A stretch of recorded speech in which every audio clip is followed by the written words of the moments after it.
അമ്മേ ശരണം, ദേവീ ശരണം, ശ്രീ വിയാറ്റ് വാഴും ശ്രീ ചാമുണ്ടേശ്വരിയെ ശരണം. കാര്യവട്ടം ശ്രീ വിയാറ്റ് ചാമുണ്ടേശ്വരി ദേവി, ശ്രീ സരസ്വതി ദേവി, ശ്രീ മഹാഗണപതി ക്ഷേത്രം. ബഹുമാന്യ ഭക്തജനങ്ങളെ, ശക്തിസ്വരൂപിണിയും പരാശക്തിയുമായ ശ്രീ ചാമുണ്ടേശ്വരി ദേവിയും സർവകലകളുടെയും ദേവതയായ ശ്രീ സരസ്വതി ദേവിയും സർവവിഘ്ന വിനാശകാരനായ ശ്രീ ഗണപതി ഭഗവാനും ഒരു ശ്രീകോവിലിൽ നിറഞ്ഞു നിന്ന് തൻ ഭക്തരെ അനുഗ്രഹിക്കുന്ന പടിഞ്ഞാറ് ദർശനമുള്ള ഏക ക്ഷേത്രമാണ് കാര്യവട്ടം വിയാറ്റ് അഭീഷ്ടവരദായകരുടെ ഈ മഹാക്ഷേത്രം. കാര്യവട്ടം ശ്രീ വിയാറ്റ് ചാമുണ്ടേശ്വരി ദേവി, ശ്രീ സരസ്വതി ദേവി, ശ്രീ മഹാഗണപതി ക്ഷേത്രം സ്ഥിതി ചെയ്യുന്നത് തിരുവനന്തപുരം ജില്ലയിൽ കാര്യവട്ടം എന്ന പ്രദേശത്ത് സ്ഥിതി ചെയ്യുന്നു. കാര്യവട്ടം വിയാറ്റ് അഭീഷ്ടവരദായകരുടെ 24ാമത് തിരുനവരാത്രി മഹോത്സവം 2025 സെപ്റ്റംബർ 22-ാം തീയതി ആരംഭിച്ച് 2025 ഒക്ടോബർ 2-ാം തീയതി വരെ വളരെ മംഗളകരമായി ഒരു മഹോത്സവമായി പര്യവസാനിച്ച വിവരം ഭക്തിയാദരപൂർവം അറിയിക്കുന്നു.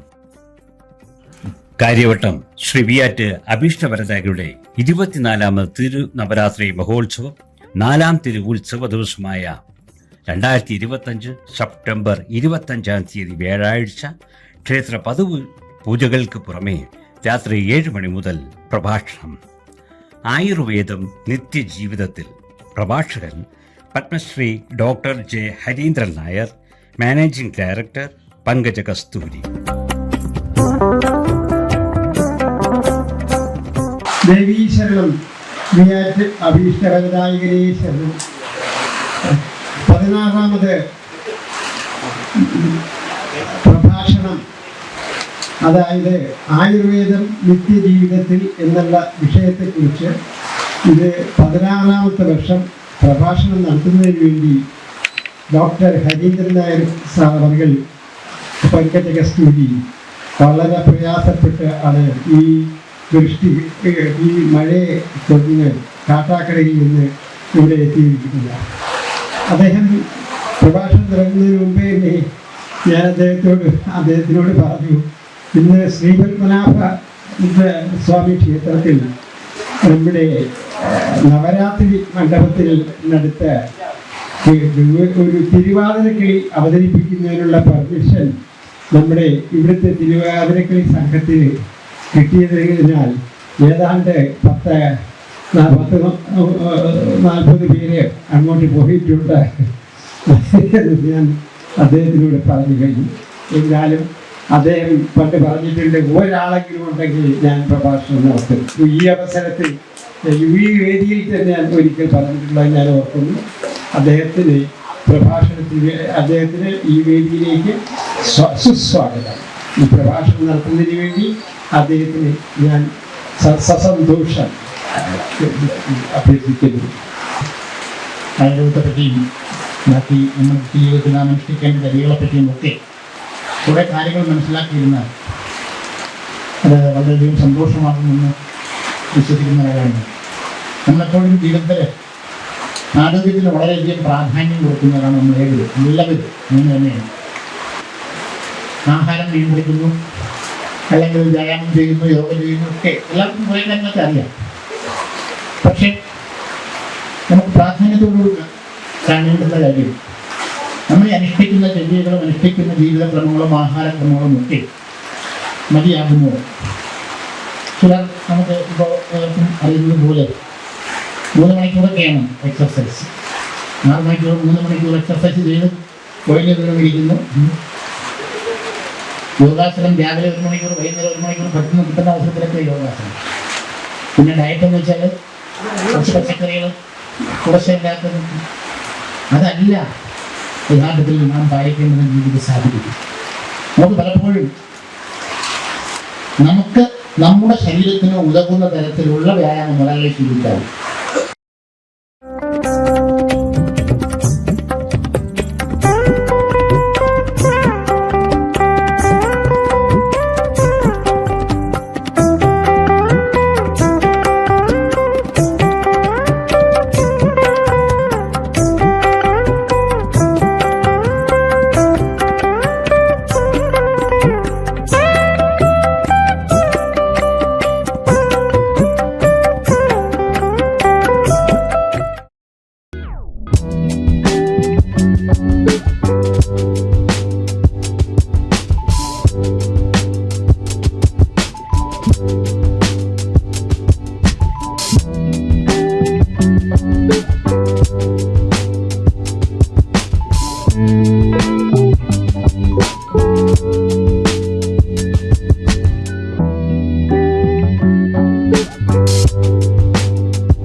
ഡയറ്റ് നമ്മൾ ഏവരും എപ്പോഴും പറയാറുണ്ട്, ആഹാരമാണ് ഔഷധം, ആഹാരമാണ് വിഷം എന്ന്.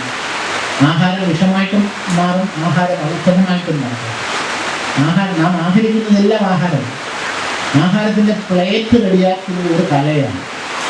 നമ്മൾ പലപ്പോഴും നമ്മൾ കേരളീയർ ഒരു 70-80% കാർബോഹൈഡ്രേറ്റ് ചോറ് മൊത്തം ഒരു പാത്രം നിറയെ ഒരു സൈഡിൽ ഒരു തവി ചോറ്, ഒരു തവി അവിയൽ, 2 തവി അച്ചാർ, ഇങ്ങനെ കുറച്ച് മീൻ കറി, അതിൽ ഒരു കഷ്ണം മീൻ. നമ്മുടെ 80% കാർബോഹൈഡ്രേറ്റും ബാക്കി പ്രോട്ടീൻ, മിനറൽസ്, വൈറ്റമിൻസ്, ഫാറ്റ് ഇതെല്ലാം കൂടെ ചേർത്ത് 20%. അങ്ങനെയല്ല വേണം. കാർബോഹൈഡ്രേറ്റ് 40% നിജപ്പെടുത്തുക. ഒരു 20, 30, 40 ആളുകൾ. അതായത് കാർബോഹൈഡ്രേറ്റ്, നാം കഴിക്കുന്ന കാർബോഹൈഡ്രേറ്റ് എന്ന് വെച്ചാൽ അരി, ഗോതമ്പ്, കപ്പ, ഇത് 3മാണ് നമ്മൾ കഴിക്കുന്ന കാർബോഹൈഡ്രേറ്റ്, അന്നജം, സ്റ്റാർച്ച് എന്ന് പറയുന്നത്. ഇത് 3ഉം വിഘടിച്ച് ഗ്ലൂക്കോസാക്കി നമ്മുടെ കോശങ്ങൾ സംഭരിക്കുന്നതാണ്. അപ്പോൾ ആ തരത്തിൽ നാം കഴിക്കുന്ന ആഹാരം എത്രമാത്രം പ്രാധാന്യത്തോടു കൂടി കഴിക്കണമെന്നുള്ളതിനെ പറ്റി ഈ പ്ലേറ്റ് നമ്മുടെ ഒരു ചിട്ടയായിരുന്നു. അപ്പോൾ 2 തവി ചോറുണ്ട് എങ്കിൽ, ഒരു ചെറിയ ഒരു 25 ഗ്രാം കപ്പയും ഉണ്ട് എങ്കിൽ, മീൻകറി ഉണ്ടാകണം. മീൻകറി 4-5 കഷ്ണമാകാം, തോരൻ 2 തവിയാകാം, അവിയൽ 2 തവിയാകാം. ഈ അവിയലായാലും തോരനായാലും മീനായാലും മുട്ടയായാലും ഇറച്ചിയായാലും കൂടുതലും അതിനകത്തുള്ളത് മാംസ്യം, പ്രോട്ടീനാണ്. പ്രോട്ടീൻ എത്രമാത്രം കൂടുതൽ ഉപയോഗിക്കുക അത്ര നല്ലതാണ്. പ്രൊവൈഡഡ് നമുക്ക് യൂറിക് ആസിഡിൻ്റെ ഇപ്പോൾ ഗൗട്ട് എന്ന് പറഞ്ഞ രോഗമൊക്കെ ഉണ്ടാകാതിരിക്കുക, അങ്ങനെയുള്ളവരിൽ ഇതിൻ്റെ അളവ് നിയന്ത്രിക്കണമെന്ന് പറയാറുണ്ട്. ഒരു പ്ലാനിങ് നമുക്ക് എല്ലാത്തിനും വേണം, സമീകൃതമായിരിക്കണം. രാവിലെ നിങ്ങൾ 50 വയസ്സ് കഴിഞ്ഞ ആളാണെങ്കിൽ 2 ദോശയാണെങ്കിൽ 2, പുട്ടാണെങ്കിൽ 2, ഇഡ്ഡലിയാണെങ്കിൽ 2, ഇടിയപ്പമാണെങ്കിൽ 2, അപ്പമാണെങ്കിൽ 2, ചപ്പാത്തിയാണെങ്കിൽ 2, ഈ 2 എന്നുള്ളത് കൂട്ടരുത്. പക്ഷെ കടലക്കറി ഒരു തവി നിറച്ച് കഴിക്കണം. അപ്പോൾ ഒരമ്മയ്ക്കും ചിരിക്കുന്നു, 2 ഇവിടെ ആകാമെന്നാണ് അതിൻ്റെ അർത്ഥം. അങ്ങനെയല്ല, അത് മതി. പക്ഷെ ഞാനിപ്പോൾ എല്ലാം കൂടെ കണക്കാക്കുന്നത് ക്ലിയറായി വരും. 2 വെറും അല്പം ചമ്മന്തി, ചെറിയ ഇതല്ല, കടലക്കറി, വെജിറ്റബിൾ കറി, മിക്സഡ് വെജിറ്റബിൾ കറി, അങ്ങനെയുള്ള എന്തെങ്കിലും കൂടെ ഉണ്ടാകണം. ആദ്യം കുറച്ച് പഴം കഴിക്കണം. പഴം എപ്പോഴും ആദ്യമേ കഴിക്കാവൂ. പഴം ഒരിക്കലും ആഹാരത്തിന് ശേഷം കഴിക്കരുത്, ആഹാരത്തിന് മുമ്പാണ് കഴിക്കുന്നത്. എൻ്റെ കാര്യം പറയാം. അപ്പം ആ തരത്തിലേക്ക് ഒരു പ്ലാനിങ്ങോടുകൂടി കാർബോഹൈഡ്രേറ്റ് കുറച്ചുകൊണ്ട് കടലക്കറി, നല്ല കടലക്കറി ഉണ്ടെങ്കിൽ 2 തവി കടലക്കറി എടുക്കുക. മുട്ടൊരു കഷ്ണം മതി, അല്ലെങ്കിൽ 2 കഷ്ണം. ഞങ്ങളൊക്കെ കണ്ണി എന്നൊക്കെ പറയും, കുറ്റി കണ്ണി എന്ന് പറയും. കുറ്റി എൻ്റെ 2-3 കുട്ടി ചേർന്നതാണ് ഒരു കുറ്റി എന്ന് പറയും. അത് ഇവിടെ എങ്ങനെയായാലും പറയുന്നത്. അപ്പോൾ അങ്ങനെയാണെങ്കിൽ 1 കണ്ണി 2 കണ്ണി കഴിക്കും, അത് കൂടുതലായിട്ട്. ചായ കുടിക്കുന്ന ശീലം ഉണ്ടെങ്കിൽ മാത്രം കുടിക്കുക. മറ്റുള്ളവർ ചായ കുടിക്കുമ്പോൾ ഞാനും ചായ കുടിച്ചേക്കാം എന്നുള്ളൊരു സിസ്റ്റം ഒഴിവാക്കുക. ഏത് സാധനമായാലും എടുത്തതിന് ശേഷം നമുക്കിത് നമ്മൾ പണ്ടൊരു പഴഞ്ചൊല്ല് പറയും, ആദ്യം കണ്ടു നിറയുക, പിന്നെ ഉണ്ട് നിറയുക എന്ന്. കണ്ടു നോക്കുക, അല്ലെങ്കിൽ എനിക്ക് വേണമോ എന്ന് തീരുമാനിക്കുക. വേണ്ട, ഇത് വേണ്ട, ഇത് വേണ്ട. ചൂടുവെള്ളം അല്ലെങ്കിൽ പച്ചവെള്ളം, നല്ല പച്ചവെള്ളം അല്ലെങ്കിൽ തലേ ദിവസം തിളപ്പിച്ച് തണുത്ത വെള്ളം, ഒരു ചൂടുവെള്ളം, ഊതി ആക്കി കുടിക്കുന്ന വെള്ളം, ആ തരത്തിലേക്ക് ഒരു 3 ഗ്ലാസ് വെള്ളം വേണം കഴിക്കുക. അതിനുശേഷം നിങ്ങൾ ചായയോ എന്ത് കഴിച്ചാലും ആ ചായയുടെ ദോഷവശം ഉണ്ടാകും. ഇതൊരു പ്ലാനിങ് ആണ്. നിർബന്ധമായിട്ട് ഇതെല്ലാം നമുക്ക് എല്ലാവർക്കും ചെയ്യാൻ പറ്റുന്ന കാര്യങ്ങൾ. 3 ഗ്ലാസ് വെള്ളം കുടിച്ചിട്ട് രാവിലെ 2 മണിക്കൂർ കുടിച്ച് മൂത്രം കൂടുതൽ ഒന്നല്ലേ ഉള്ളൂ. ആ വെള്ളം കുടിച്ചിട്ട് നിങ്ങളുടെ ദോഷം ചിരിച്ച് തുടങ്ങി നോക്കൂ. നിങ്ങൾക്ക് മേൽവേദന, ഗ്യാസ്, അസിഡിറ്റി എന്നൊക്കെ പറയുന്നത് എല്ലാം ഹൈപ്പർ അസിഡിറ്റിയാണ്. ഗ്യാസിൻ്റെ അസുഖം ജെല്ല് പറയും എനിക്ക് അസിഡിറ്റി ഉണ്ട്, ജെല്ല് പറയും എനിക്ക് മേൽവേദന എടുക്കും. ഇതൊക്കെ അസിഡിറ്റി പ്രശ്നങ്ങളാണ്. ഈ വെള്ളം കുടിക്കുന്നത് ഇത് അകന്ന് മാറും. വേറൊന്ന് നിങ്ങൾ പ്രത്യേകം ശ്രദ്ധിക്കേണ്ടത്, എരിപുളി എന്നുള്ള സാധനങ്ങൾ ആദ്യം രാവിലെ എരിപുളി വളരെ കുറയ്ക്കുക. പഴം ആഹാരത്തിന് മുമ്പ് കഴിക്കണമെന്ന് പറയാൻ കാരണം, പഴം സാധാരണ ആഹാരങ്ങളിൽ വളരെ പെട്ടെന്ന് ദഹിച്ച് ആഗിരണം ചെയ്യുന്ന ഒരു ആഹാര പദാർത്ഥമാണ് പഴം. അതുകൊണ്ട് തന്നെ ആ തരത്തിലുള്ള ഒരു പഴം അങ്ങനെ കഴിക്കുന്ന രീതിയിലേക്ക് വരുമ്പോൾ ആഹാരത്തിന് മുമ്പ് കഴിച്ചാൽ അത് പെട്ടെന്ന് ദഹിച്ച് ആഗിരണം ചെയ്യും. ആഹാരത്തിന് ശേഷമാണ് പഴം കഴിക്കാൻ വെച്ചാൽ നമ്മൾ കഴിക്കുന്ന കട്ടിയായിട്ടുള്ള ആഹാരം അത് ദഹിച്ച് ആഗിരണം ചെയ്ത് വരാൻ അരമണിക്കൂറോ 1 മണിക്കൂറോ 2 മണിക്കൂർ എടുക്കുമെങ്കിൽ പഴം കേവലം 15 മിനിറ്റ് കൊണ്ട് ദഹിക്കും. അപ്പം ദഹിച്ചിട്ട് ആമാശയത്തിൽ നിന്ന് ആഗിരണം ചെയ്യാൻ വേണ്ടി നിൽക്കുന്ന സമയത്ത് നാം അതിന് മുന്നേ കഴിച്ച ആഹാരം കൂടുതൽ കാലം സമയം എടുക്കുന്നുണ്ടെങ്കിൽ ഇത് ഒരു പൈപ്പായിട്ട് കണക്കാക്കുക. പൈപ്പ് ആദ്യം പോകുന്നത് കട്ടിയുള്ള സാധനം, രണ്ടാമത് പോകുന്നത് പെട്ടെന്ന് ദഹിച്ചു കഴിഞ്ഞാൽ അത് നമ്മൾ ഒരു ചാനൽ അഴുത്തി ചാനൽ ആദ്യം അടഞ്ഞു പോകുന്ന പുഴയിൽ പോകുന്ന വെള്ളം അവിടെ ബ്യൂട്ടിഫിക്കേഷൻ ഉണ്ടാകുന്ന അവിടെ ഒരു മാറ്റവും ഒക്കെ ഉണ്ടാകുന്നത് പോലെ നമ്മുടെ ആമാശയ അന്തർകലകളിൽ ഉണ്ടാകും. അങ്ങനെ വന്നു കഴിയുമ്പോൾ സംഭവിക്കുന്നത് നമുക്ക് ത്വക്ക് രോഗങ്ങൾക്ക് സാധ്യതയുണ്ട്. ഈ വിരുദ്ധാഹാരം എന്ന് പറയുന്നത് ഇതാണ്.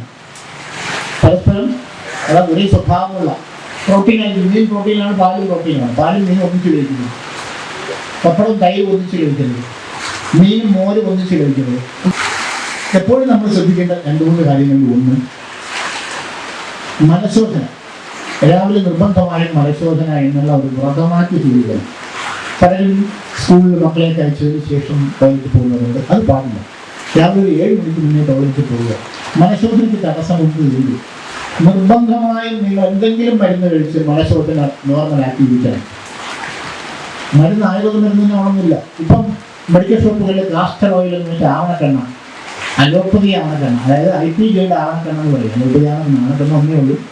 കാസ്റ്റർ ഓയിൽ പണ്ട് വൈദ്യശാലകളിൽ മഞ്ഞ നിറത്തിൽ കിട്ടുമ്പോൾ ഇങ്ങനെ കുഴിച്ചൊക്കെ തരുന്ന ആവണക്കെണ്ണ ഉണ്ടായിരുന്നു. ഞങ്ങളൊക്കെ കുടിക്കുന്നതാണ്. ഇപ്പം ആ ആവണക്കെണ്ണയ്ക്ക് ആൾക്കാർക്ക് പ്രാധാന്യം കൊടുക്കുന്നത് വൃത്തിയില്ല, അല്ലെങ്കിൽ സൂക്ഷിക്കുന്ന പാത്രം ശരിയല്ല. മെഡിക്കൽ ഷോപ്പിൽ പോയിട്ട് ആവണക്കെണ്ണ വേണമെന്ന് പറഞ്ഞാൽ മതി, അല്ലെങ്കിൽ കാസ്റ്റർ ഓയിൽ വേണമെന്ന് പറഞ്ഞാൽ നല്ല വെള്ള നിറത്തിൽ ഡിസൈൻ പോലെ കട്ടിയായിട്ടുള്ള ആവണക്കെണ്ണ കിട്ടും. രാത്രി കിടക്കാൻ നേരത്തെ ഒരു സ്പൂണൊന്നും കഴിക്കുക. അടുത്ത ദിവസം മനഃശോധന ക്ലിയറായി കിട്ടും. 2-3 ദിവസം സ്ഥിരമായി ശീലിച്ച് കഴിഞ്ഞാൽ നിങ്ങളുടെ ബലബന്ധം മാറിക്കിട്ടും. അത്രയേ ഉള്ളൂ വിഷമം. ഗ്യാസ്ട്രോ ഇൻറ്റെസ്റ്റിനൽ ട്രാക്ട് എന്ന് പറയുന്നത് ഞങ്ങളുടെ ആയുർവേദ ശാസ്ത്രപ്രകാരം മഹാസ്രോതസ് എന്ന് പറയും. അതിനകത്തുണ്ടാകുന്ന തടസ്സങ്ങൾ, ബ്ലോക്ക്, എന്തെങ്കിലും ബുദ്ധിമുട്ടുകൾ, പലതരം മൈഗ്രെയിൻ തുടങ്ങി പൈൽസ് തുടങ്ങി പല രോഗങ്ങൾക്കും, ജനറൽ ഫിഷർ തുടങ്ങി പല രോഗങ്ങൾക്കും കാരണമാണ്. അതുകൊണ്ട് ആ ഒരു പ്രാധാന്യത്തോടു കൂടി തന്നെ ഇതിനെ കാണുകയും വ്യക്തമായ ഒരു കാഴ്ചപ്പാടോടുകൂടി ആഹാരവും വെള്ളവും ബാക്കിയെല്ലാം പ്ലാൻ ചെയ്ത് കഴിഞ്ഞാൽ ആഹാരം അവസരമായിരിക്കും. ആമാശയ വ്രണം അല്ലെങ്കിൽ ulcer, peptic ulcer, gastric ulcer, നിങ്ങൾ പറയുന്ന അസിഡിറ്റി, ഗ്യാസിൻ്റെ അസുഖം എന്നൊക്കെ പറയുന്ന രോഗമില്ലാത്തവർ ഞാൻ ഈ പറയുന്ന ഈ ഒരു ഡ്രിങ്ക് സ്ഥിരമായി കുടിക്കുക.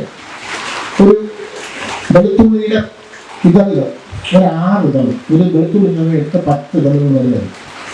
6 ഇതൾ വെളുത്തുള്ളി കൊത്തി നോക്കി 1 ഗ്ലാസ് വെള്ളം 200 മില്ലി വെള്ളത്തിലിട്ട് ഒരു 10 ഗ്രാം ഇഞ്ചി ചെത്തി അത് കൊത്തി നോക്കി ആ വെള്ളത്തിലിട്ട് അത് തിളപ്പിച്ച് ഒരു 50 മില്ലി ആക്കുക, 4 6 ഇതൾ വെളുത്തുള്ളിയും 10 ഗ്രാം ഇഞ്ചിയും കൊത്തി നോക്കി 200 മില്ലി വെള്ളത്തിലിട്ട് 50 മില്ലിയാക്കി ആ വെള്ളം അരിച്ചതിന് ശേഷം ചൂടോടുകൂടി അതിലൊരു നാരങ്ങയുടെ പകുതി പിഴിഞ്ഞൊഴിച്ച് കരിക്കിൻ്റെ വെള്ളം പോലെ കളർന്നു വരും. ആ വെള്ളം രാവിലെ വെറും വയറിൽ കഴിക്കുന്ന അസിഡിറ്റി ഉള്ളവർക്ക് പ്രശ്നമാണെങ്കിൽ രാത്രി കിടക്കാൻ നിർത്തി. ഇത് നിങ്ങൾ സ്ഥിരമായി കഴിച്ചാൽ കൊളസ്ട്രോൾ, ഹൃദ്രോഗം ഇങ്ങനെയുള്ള നിങ്ങൾ പ്രമേഹ രോഗിയാണെങ്കിൽ നിർബന്ധമായി ഇത് ശീലിച്ചുകൊണ്ടിരുന്നാൽ പ്രമേഹ രോഗികൾക്ക് 5 മുതൽ 10 വരെ വർഷം കഴിയുമ്പോൾ പ്രമേഹം വന്ന് 5 മുതൽ 10 വരെ വർഷമാകുമ്പോൾ ഹൃദ്രോഗ സാധ്യത വളരെ കൂടുതലാണ്.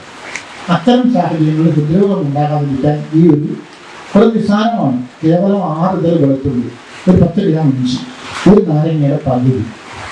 നാരങ്ങ കൂടുതലായി കഴിഞ്ഞാൽ പുളിപ്പായിരിക്കും, അത് തൊള്ളായിട്ട് ചെയ്യാൻ പറ്റില്ല. ഒരു നാരങ്ങയുടെ പകുതി പിഴിഞ്ഞൊഴിച്ച് ചൂടോടുകൂടി ഊടിയാക്കി കുടിക്കുക. അസിഡിറ്റി ഇല്ലാത്തവർ രാവിലെ വെറും വരെ കഴിക്കുക. അസിഡിറ്റി ഉള്ളവർ രാത്രി കിടക്കാൻ നേരത്ത് കഴിച്ചിട്ട് നോക്കുക. ഒരു വർഷത്തിൽ 300 ദിവസം എങ്കിലും കഴിക്കുക. ആഴ്ചയിൽ 5 ദിവസം കഴിക്കുക. കാര്യം 2 ദിവസം കഴിക്കും, ആഴ്ചയിൽ 5 ദിവസം സ്ഥിരമായി കഴിച്ചുള്ളൂ. നിങ്ങൾക്ക് ഹൃദ്രോഗം കാരണം നിങ്ങൾക്ക് മരണം ഉണ്ടാവില്ല. നമ്മുടെ അനുഗ്രഹം വീണ്ടും എല്ലാവർക്കും ഉണ്ടാകട്ടെ. ഒരു 14 വർഷം ഇങ്ങനെ വിളിക്കുന്നതിൽ സന്തോഷം. ഇന്ന് അല്പം നേരത്തെ നിർത്തുന്നു. നമസ്കാരം. സാറിന്ന് 14 വർഷം വരിക എന്ന് പറഞ്ഞാൽ റെക്കോർഡാണ്. എൻ്റെ അറിവിലെ ഒരു അമ്പലത്തിലോ അല്ലെങ്കിൽ സ്കൂളിലോ എവിടെയും ഇങ്ങനെ 16 വർഷം തുടർച്ചയായിട്ട് ആരും തന്നെ വന്നിട്ടില്ല. എനിക്ക് ആകെയുള്ളത് സൂര്യ ഫെസ്റ്റിവലിൽ നമ്മുടെ യേശുദാസ് 40 വർഷം കണ്ടിന്യൂസ് ആദ്യ ദിവസം കച്ചേരി ചെയ്തിട്ടുണ്ട്. അതാണ് ഇതിലുള്ള റെക്കോർഡ്. അപ്പോൾ ആ സാറിൻ്റെ വലിയ മനസ്സിന് എന്താ പറയുക, എൻ്റെ കോടി വന്ദനം. പിന്നെ ഇന്ന് സാറ് പറഞ്ഞ എല്ലാവരും ശ്രദ്ധിച്ചല്ല, ഒന്നുപോലും നമുക്ക് ആർക്കും തന്നെ ചെയ്യാൻ പറ്റാത്ത കാര്യങ്ങളല്ല, എല്ലാവർക്കും ചെയ്യാൻ പറ്റുന്നതാണ്. അത് എല്ലാവരും ചെയ്യണം. പല പല സമൂഹ നന്മയ്ക്ക് വേണ്ടി ചെയ്യുന്ന ആളാണ്. സാറിന് എല്ലാവിധ ഐശ്വര്യങ്ങളും ആയുരാരോഗ്യ സൗഖ്യവും നേരുന്നു. സാറിന് കുടുംബത്തിൽ എല്ലാവിധ അനുഗ്രഹം ഉണ്ടാകട്ടെ. ഇനിയും പുതിയ പുതിയ കാര്യങ്ങൾ കണ്ടുപിടിച്ചും എല്ലാം ജനങ്ങൾക്ക് പ്രയോജനപ്പെടുത്തുന്ന ഒരു ജനകീയ ഡോക്ടറാണ്.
ശ്രീ വിയാറ്റ് ചാമുണ്ടേശ്വരിക്കും സരസ്വതിക്കും ഗണപതിക്കും ഞങ്ങളുടെ അനന്തകോടി പ്രണാമം.